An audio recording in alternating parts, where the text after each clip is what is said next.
बेंगलुरु में कल रात जो हिंसा भड़की उसकी सीसीटीवी तस्वीरें सामने आई हैं, वो भी आपको हम दिखाएंगे। लेकिन इन तस्वीरों में जो हिंसक भीड़ दिखाई दे रही है, हिंसा के दौरान भीड़ ने बेंगलुरु के जिस जेडी हली थाने को निशाना बनाया, उसकी भी तस्वीरें सामने आई हैं। थाने के अंदर तक सब कुछ तहस नहस दिखाई दे रहा है। बुरी तरह से देखिए, पुलिस स्टेशन तक क्षतिग्रस्त यहाँ पर। और इस तरह से भीड़ का जो हमला हुआ, उसके बाद जो हालात दिखाई दे रहे हैं, चाहे वो एमएलए के घर पर हुआ हमला है या फिर उसके आसपास जो बाकी की तस्वीरें हैं वो भी आप देखिए। विवादित पोस्ट को लेकर यह हिंसा, एक फेसबुक पोस्ट के बाद हिंसा और आगजनी की ये तस्वीरें बीती रात।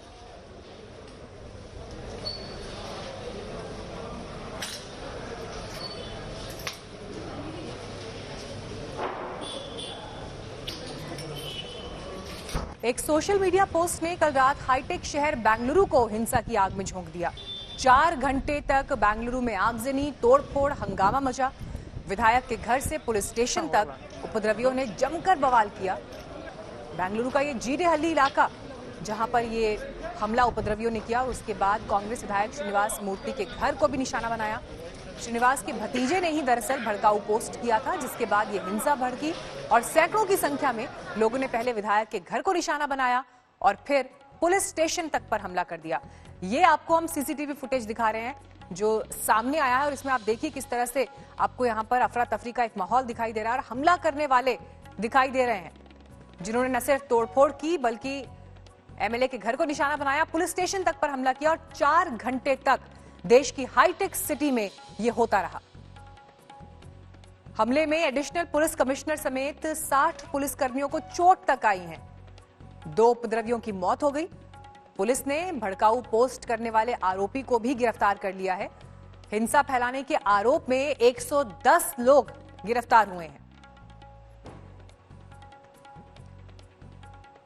देश की हाईटेक सिटी को आप अंदाजा लगाइए कि जिस संख्या में 4 घंटे तक लोगों ने बंधक बनाए रखा। विवादित पोस्ट के बाद यह हिंसा भड़की, जिसमें गाड़ियों को तहस नहस कर दिया गया, पुलिस स्टेशन को निशाना बनाया गया, और 60 पुलिसकर्मी ऐसे हैं जिनको चोटें आई हैं। दूर तक इस पूरे इलाके में देखिए, जहां तक आपकी नजर जाएगी आपको आगजनी के निशान दिखाई देंगे। तो बुरी तरह से तहस नहस जो वहां पर व्हीकल्स हैं वो भी नजर आ रहे हैं। हमारे साथ इस वक्त और जानकारी के साथ हमारे संवाददाता नागार्जुन जुड़ गए हैं। नागार्जुन, तस्वीरें हम देख रहे हैं, ये तस्वीरें बहुत डराती हैं। देश की हाईटेक सिटी, पढ़े लिखे लोग जहां पर होते हैं, बड़ी नौकरियों में जहां पर लोग मौजूद होते हैं, एक अपना सिस्टम पूरा बेंगलुरु का है। और आज जब देश इस तस्वीर को देख रहा है, यकीन कर पाना मुश्किल है कि 4 घंटे में एक विवादित फेसबुक पोस्ट के बाद वही बेंगलुरु इस तरह से हिंसा का शिकार हुआ। आज सुबह की क्या तस्वीर है, अभी क्या हालात हैं वहां पर? जी बिल्कुल, आप देख सकते हैं जो सीसीटीवी विजुअल्स हम आज तक जो एक्सेस किए, आप देख सकते हैं तकरीबन 10:40 बजे रात को जैसे गैदर होते मॉब, आप देख सकते हैं पूरा हाथ में रॉड पत्थर लेके भाग रहे हैं। ये तो डीजी हल्ली केजी हल्ली पुलिस लिमिट्स में है। एक मॉब क्रिएट हुआ, एक मैसेज फॉरेस्ट फायर जैसा स्प्रेड हुआ कि अटैक करना चाहिए, ऐसा कुछ स्प्रेड हुआ। उसके बाद मॉब आप देख सकते हैं सीसीटीवी विजुअल्स में जैसे हाथ में पत्थर और रॉड लेके रास्ते में भाग रहे हैं। अभी बिल्कुल हालात बदल चुका है। कर्फ्यू लगा हुआ है 2 पुलिस स्टेशन के लिमिट्स पे। काफी सारा नॉर्मलसी आ गया है। कॉमन सिटीजन कोई घर से बाहर नहीं है। चारों तरफ पूरी पुलिस गहरा चुकी है।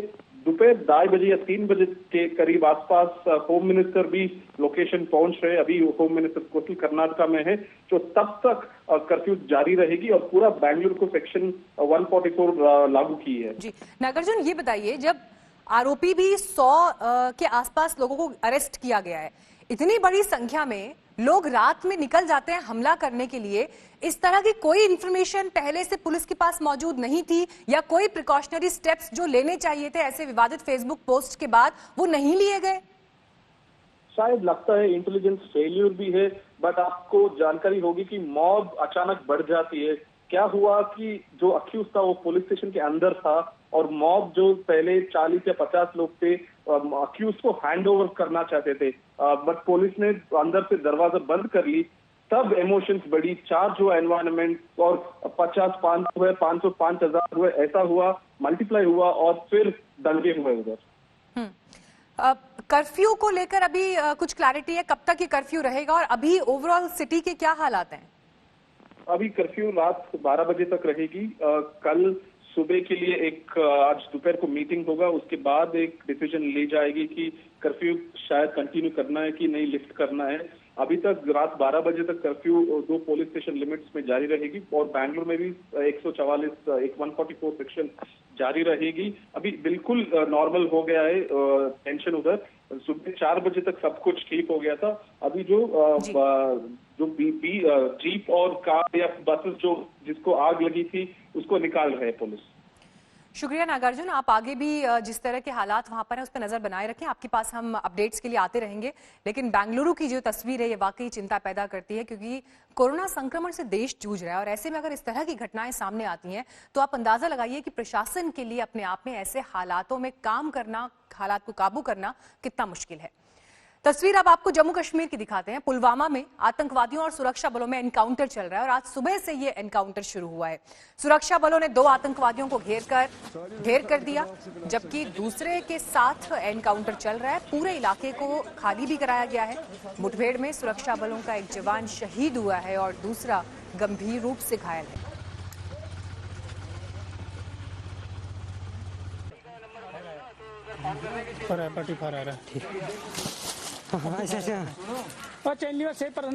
पुलवामा की ये घटना आपको हम दिखा रहे हैं, जहां पर सुरक्षा बलों ने एक आतंकवादी को मार गिराया, लेकिन दूसरे आतंकवादी के लिए खोज अभी चल रही है। इस पूरे इलाके को खाली भी कराया गया है। एक जवान इस एनकाउंटर में शहीद हुआ। दक्षिणी कश्मीर के पुलवामा जिले के कमराजीपोरा इलाके में आज सुबह सुरक्षा बलों और मिलिटेंटों के बीच मुठभेड़ में एक मिलिटेंट मारा गया है। बीती रात हुई इस गोलीबारी में सेना के 2 जवान घायल हुए, जिनमें से एक जवान जो है उनकी मौत हुई है श्रीनगर के सेना अस्पताल में, जबकि दूसरे सेना के जवान का इलाज श्रीनगर के आर्मी अस्पताल में चल रहा है। दरअसल ये मुठभेड़ बीती रात तब शुरू हुई थी जब सुरक्षा बलों को खबर मिली थी कि पुलवामा जिले के कमराजीपोरा इलाके में कुछ मिलिटेंट छुपे हैं, जिसके बाद साझा तौर पर सुरक्षा बलों के जवान, जिसमें सेना, पुलिस और सीआरपीएफ के जवान शामिल थे, उन्होंने इलाके की घेराबंदी की। रात के भीतर ही छुपे हुए मिलिटेंटों ने सेना पर फायरिंग की, जिसमें 2 सेना के जवान घायल हुए और जिनमें से बाद में एक की मौत हुई। फिलहाल पूरे इलाके की घेराबंदी चल रही है और तलाशी अभियान जारी है। अशरफ वानी, श्रीनगर, आज तक। तो ये तस्वीर आप देख रहे थे। अशरफ वानी इस पर मामले पर पूरी ज्यादा जानकारी दे रहे थे। कमराजीपुरा इलाका जहां पर ये मुठभेड़ अभी भी जारी है। बात अब चीन की नई साजिश का खुलासा हुआ है और इस बार साजिश में हिस्सेदार चीनी फौज नहीं बल्कि चीन के नागरिक हैं। चीनी नागरिकों ने फर्जी कंपनीज बनाकर हवाला के जरिए 1000 करोड़ का चूना लगाने की कोशिश की, जिसका खुलासा कल आयकर विभाग ने किया। इस सिलसिले में कल दिल्ली, गाजियाबाद और गुरुग्राम में 21 जगहों पर छापेमारी हुई। आयकर विभाग ने आशंका जताई है ये हवाला रैकेट 1000 करोड़ का हो सकता है। इस मामले में एक चीनी नागरिक को आयकर विभाग ने हिरासत में लिया है और इसकी पहचान लुओसांग के रूप में हुई है। वो चार्ली पेंग के नाम पर रहता था और उसके पास से फर्जी भारतीय पासपोर्ट भी मिला है। 1000 करोड़ का हेराफेरी, 1000 करोड़ का एक घोटाला, आयकर विभाग इसे मान रहा है। मनी लॉन्ड्रिंग के एक बड़े रैकेट के तौर पर इसे देखा जा रहा है, जिसमें जो हेराफेरी हुई है और जिस शख्स तक पुलिस पहुंची है उसकी तस्वीर भी आपको हम दिखा रहे हैं, जो दूसरे नाम से यानी अपने ओरिजिनल नाम के साथ नहीं रह रहा था भारत में। फर्जी पासपोर्ट भी इसके पास से मिला है, भारतीय पासपोर्ट। और ऐसा आशंका है इस वक्त आयकर विभाग को कि कई और लोग इस रैकेट में शामिल हैं। अब क्योंकि इस व्यक्ति तक पुलिस पहुंची है तो अब यहां से आगे इसके तार कहां तक जुड़ते हैं और कौन कौन इसमें शामिल है ये देखना होगा। दिल्ली, गाजियाबाद समेत गुरुग्राम भी इसमें शामिल है। आपको हम दिखा भी रहे हैं जहां पर ये छापेमारी हुई है। 21 जगहों पर कल ये छापेमारी हुई। घपले की ये रकम 1000 करोड़ से भी ज्यादा हो सकती है। 40 से ज्यादा फर्जी कंपनियां खोली गई थी और इन्हीं फर्जी कंपनियों के खाते में 1000 करोड़ डाले गए। कंपनी से 100 करोड़ की फर्जी एडवांस भी दिखाया गया। रिटेल शोरूम खोलने के नाम पर यह फर्जीवाड़ा हुआ। कवलजीत संधू इस वक्त और जानकारी के साथ हमारे साथ मौजूद है। कवल, ये एक बड़ा यहाँ पर ऐसा लग रहा है एक रैकेट जिसका खुलासा हुआ है, और बड़ी बात ये कि इसमें शामिल है चीनी नागरिक। एक व्यक्ति तक तो पहुंची है पुलिस अभी, लेकिन और क्या इन्वेस्टिगेशन में अब तक सामने आया है? लियो सॉन्ग का ये नाम का व्यक्ति है, लेकिन आपको बता दें इंडियन पासपोर्ट तो है ही है उसके पास, लेकिन एक पूरा एक इकोसिस्टम है जो काम करता है, यानी चार्टर्ड अकाउंटेंट्स हैं या फिर बैंकर्स हैं, वो उनकी मदद कर रहे हैं, बैंक एम्प्लॉइज हैं। और ये इसी वजह से 21 जगह पे कल छापे मारे गए थे दिल्ली एनसीआर रीजन में। और उन्होंने कहा है कि एक तो जो बात है कि शुरुआती जांच में पता चला कि 300 करोड़ का ये पूरा रैकेट है, उसके बाद बढ़ते बढ़ते अब ये 1000 करोड़ का हो चुका है। मोडस ऑपरेंडी काफी सिंपल है, यानी जो 40 फेक आइडेंटिटीज बनाई गई, उसमें पैसा डाला गया और उसके बाद शेल कंपनीज का पैसा है वो लगाया गया रिटेल में। तो इसका मतलब है ये पूरी तरह से कोशिश की जा रही थी कि एक पूरा रैकेट बनाया जाए जहां पे एक बिजनेस करा जाए इंडियन बिजनेसमैन के नाम पे। यानी चाइनीज जानते हैं कि कहीं ना कहीं सख्ती हुई है उनके ऊपर, और पिछले कुछ समय से ये मोडस ऑपरेंडी चल रहा है। खास बात ये है कि 2018 में भी ये आदमी पकड़ा गया था दिल्ली पुलिस द्वारा, लेकिन कोर्ट ने उसे छोड़ दिया। अब दोबारा ये रैकेट शुरू हुआ है, और खास तौर पे क्योंकि ये लीगल हवाला रूट इस्तेमाल किया गया है, उसमें कुछ बड़े नाम शामिल हो सकते हैं। और इसकी जांच सीबीडीटी भी कर रही है, इनकम टैक्स भी कर रही है, और इंटेलिजेंस एजेंसीज भी इसके पीछे हैं। और अब्बास सुशांत केस की इस मामले में ईडी ने अब रिया एंड फैमिली के मोबाइल फोन जब्त किए हैं ताकि डिलीट डेटा रिकवर किया जा सके। उधर सुशांत के भाई ने कानूनी नोटिस भेजकर शिवसेना नेता संजय राउत से माफी मांगने को कहा है।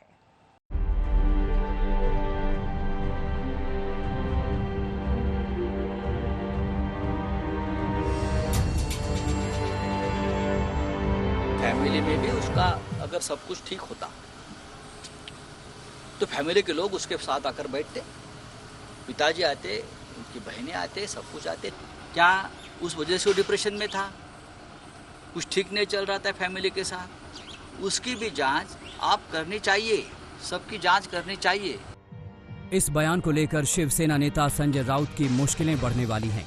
सुशांत के भाई और बीजेपी के विधायक नीरज कुमार सिंह बबलू ने उनके ईमेल पर कानूनी नोटिस भेजकर माफी मांगने के लिए कहा है।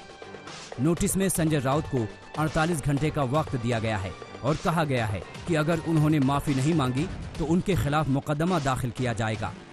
इस तरह का हल्का बयान उनको कम से कम नहीं देना चाहिए, उनको तो शर्म आना चाहिए और उनको माफी मांगनी चाहिए। इतना माने आघात पहुंचाने वाला बयान, जहां करोड़ों फैंस उनको सराह रहे हैं, उनके पिताजी को, एक बुजुर्ग आदमी पर इस तरह का माने शर्मनाक आरोप लगाना ये काफी निंदनीय है। और जरूरत पड़े तो मैं मानहानि का मुकदमा करूंगा संजय राउत जी पर। इस बीच सुशांत केस में ईडी एक्शन में है। सुशांत की बहन मीतू सिंह ने ईडी के अधिकारियों को करीब 9 घंटे तक अपना बयान दर्ज करवाया। मीतू दोपहर के करीब 1 बजे ईडी दफ्तर पहुंची थी और रात के 10 बजे उन्हें फुर्सत मिली। मीतू से पहले ईडी ने सुशांत की पूर्व बिजनेस मैनेजर श्रुति मोदी और सिद्धार्थ पिठानी से भी पूछताछ की। सूत्रों की माने तो श्रुति मोदी ने ईडी को बताया कि सुशांत के प्रोजेक्ट के सारे फैसले रिया ही लिया करती थी। उधर 13 तारीख को ये फैसला हो जाएगा कि मामले की जांच का क्या होगा। सुप्रीम कोर्ट ने भी सभी पक्षों को सुनने के बाद फैसला सुरक्षित रख लिया है। सुप्रीम कोर्ट में रिया की ओर से कहा गया है कि उन्हें सीबीआई या मुंबई पुलिस की जांच से कोई परेशानी नहीं है। वो केवल इतना चाहती हैं कि मामले की सुनवाई पटना में नहीं बल्कि मुंबई में हो। रिया के वकील ने मुंबई पुलिस पर भरोसा जताया। वहीं सुशांत के पिता पर जांच को प्रभावित करने का आरोप लगाया। रिया की ओर से दलील दी गई कि पटना में एफआईआर दर्ज की गई जबकि वहां घटना ही नहीं हुई थी। जहां तक पिटिशनर का खुद का कहना है कि सीबीआई को जाए मामला, और दोबारा भी एफिडेविट उसने फाइल किया है कि सीबीआई को मामला जाना चाहिए। उनका सिर्फ एक कैविएट है कि ट्रायल मुंबई में हो, पटना में ना हो। हमारा कहना है कि नहीं, ट्रायल भी पटना में होना चाहिए, क्योंकि कन्वीनियंस अक्यूज का नहीं देखा जाता है, कन्वीनियंस कंप्लेनेंट का देखा जाता है। सुप्रीम कोर्ट में सुशांत के पिता की ओर से भी मामले में पक्ष रखा गया। सुशांत के पिता ने मुंबई पुलिस की जांच पर संदेह जताया। मुंबई पुलिस ने सुशांत केस में कभी एफआईआर दर्ज नहीं की। सुशांत के परिवार की ओर से मुंबई पुलिस पर सरकारी दबाव का शक भी जताया गया और पटना में एफआईआर दर्ज होने की वजह भी मुंबई पुलिस की जांच में खामी को बताया। एक लाइन आज तक चिट्ठी लिखकर भेजा है उन्होंने कि आपका जुरिस्डिक्शन हम नहीं मानते हैं, आप इन्वेस्टिगेशन नहीं कर सकते, तो हम उसके बाद भी हम कहते नहीं हम करेंगे, तो झगड़ा होता। वो तो हुआ नहीं, वो गलत कर रहे हैं, ये अफसोस की बात। इधर सुशांत केस में अब राजपूत करनी सेना की भी एंट्री हो गई है। महाराष्ट्र और बिहार की करनी सेना आमने सामने है। मुंबई में करनी सेना ने बिहार पुलिस के खिलाफ लिखित शिकायत दर्ज कराई है, जिसके बाद बिहार की करनी सेना ने नाराजगी जताई है। बिहार के पुलिस के खिलाफ में तकरार दर्ज की है और उसमें हमने कहा है कि बिहार की जो पुलिस है इनको सीआरपी एक्ट चैप्टर 12 और 13 के अनुसार इनको इंक्वायरी करने का अधिकार नहीं है, कानून से इंक्वायरी करने का अधिकार नहीं है। राष्ट्र के करनी सैनिक आज ही नहीं, जब तक सुशांत सिंह राजपूत को न्याय नहीं मिलेगा उस आखिरी पल तक हम लोग जो है लड़ाई लड़ते रहेंगे। जैसे जैसे मामला तूल पकड़ रहा है, सियासत और सस्पेंस बढ़ रहा है। देखने वाली बात होगी कि सच्चाई कब सामने आती है। सहरसा से धीरज सिंह और मुंबई से दिव्येश सिंह के साथ संजय शर्मा, दिल्ली आज तक।